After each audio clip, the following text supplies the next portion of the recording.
So I saw some people doing the same video that I'm doing, some content creators, but I will still remain doing this type of video because I think it's very cool to talk about the future of War Thunder, right?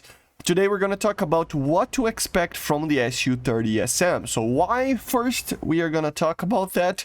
Well, as you know, I don't know if you noticed because the video didn't get too much attraction because it was in the middle of the dev server, but Olivia leaked that the SU-30SM is going to come to War Thunder. We don't know.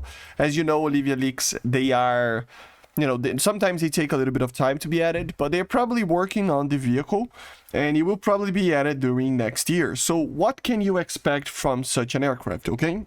So what is it? The first thing that you need to know is that the SU-30 in general is a B-placed version of the SU-27, similar-ish to the SU-34, but in a different way, of course, in a tunding, right?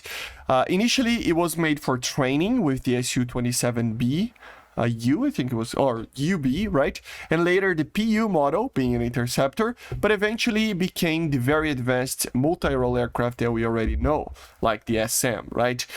Being one of the latest and most modernized variants of the flanker, with many upgrades over the older flankers, making it be a proper 4+ generation jet, okay?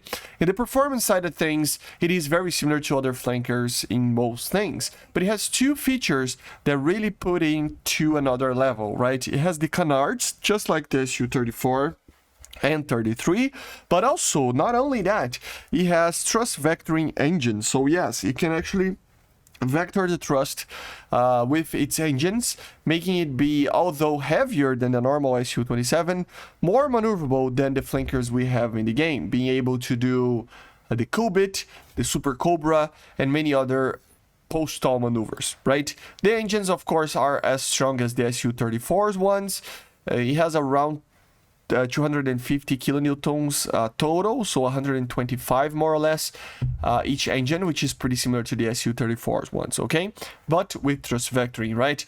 And it should be a little bit heavier than the normal SU-27s, but lighter than the SU-34, okay? In the sensors department, the main thing that you have to know here is that it uses the BARS radar, the N011M, which is basically one of the first, if not the first, that we're going to see in the game, hybrid radars. So what does that mean? Well, it's technically a PESA, so a passive electronic scanned array radar, but also uses mechanical scans. So basically it tilts the radar antenna, but also uses electronic scanning, which means that it can look directly 90 degrees to the sides, upwards, downwards, to whatever place, okay? Making it be very, very good in situational awareness, and of course being able to maintain a lock or a soft lock in TWS while the missile is going to the target in a better way, basically notching the target while you are maintaining the soft lock or the hard lock, right? So it's something that the MiG-29s already do with the Zook radar, which is a semi-PESA radar kind of. They use somewhat of a similar-ish technology to be able to do that. So they do 85 degrees and I think 90 degrees or something similar to that.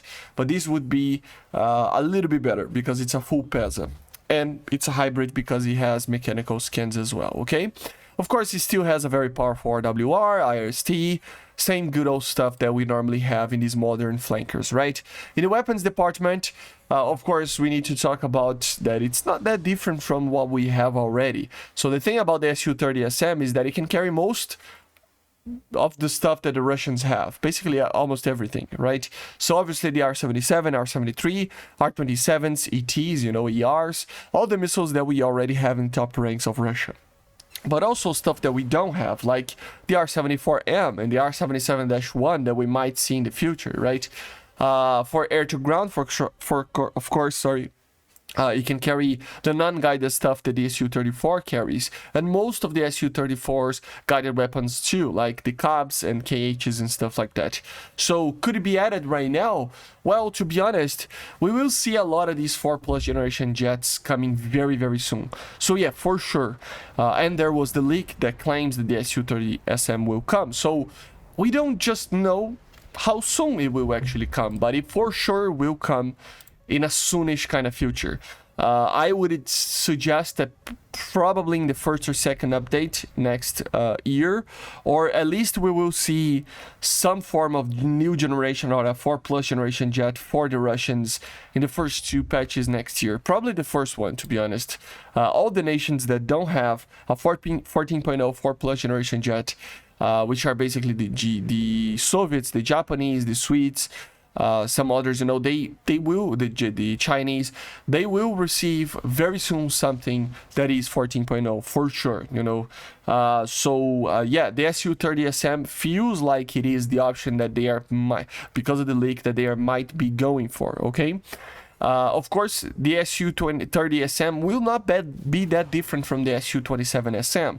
The main 2 differences here that I think we can talk about. The first one is that it can turn more. You know, it will lose more energy, and the engines are indeed very similar, so it is heavier. But at the end of the day, because of the maneuvering and stuff and the thrust vectoring, it will probably lose a little bit more energy in energy retention kind of fight, you know. But at the end of the day, you will have more maneuverability, way more, especially in the post-stall maneuvers. So you will be able to do dogfight really, really well. And the objective here will be to get the nose on to target as soon as possible and launch an R-73. So being able to do this in a flanker with R-73s, with a helmet, will be crucial to become, even if it is a heavier aircraft, the best jet in the Russian tech tree. So you will be able to do stuff like the Cobalt, as I said, the Super Cobra, although losing maybe a little bit more speed in the turns, you will be able to do better. Just like the SU-34, but even better because it's lighter and it has this thrust vectoring. So you'll be able to control a little bit better on the post-stall maneuvers, right? At the same time, a radar similar to the one on the SU-34s, but even better, will make this aircraft be one of the best BVR weapons we can have in the game. So with angles of 90 degrees, it can be very successful. And of course, the passive electronic scanned array radar will be amazing. So overall, it will be one of the best aircraft in the game, maybe the best aircraft in the game. Obviously 14.0, and it will be on par with the 14.0s that we have in the game right now. And that's kind of it of the SU-30SM, guys. A heavier SU-27 that will be able to turn more because of thrust vectoring and canards.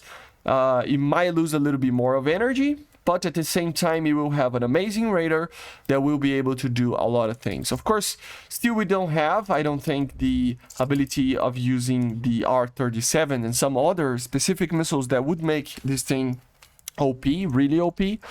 But still, this aircraft will be already one of the best. Even if it has an older design and stuff, it's upgraded in such a way that it will probably be able to dogfight the Eurofighters and Rafales very well. The only thing that I think will be different from them is the ability to climb and accelerate. That the Eurofighter and the Rafale, I gotta be honest with you guys, there aren't that many aircraft in real life, even 5th generation, that can beat those two in those parameters, okay?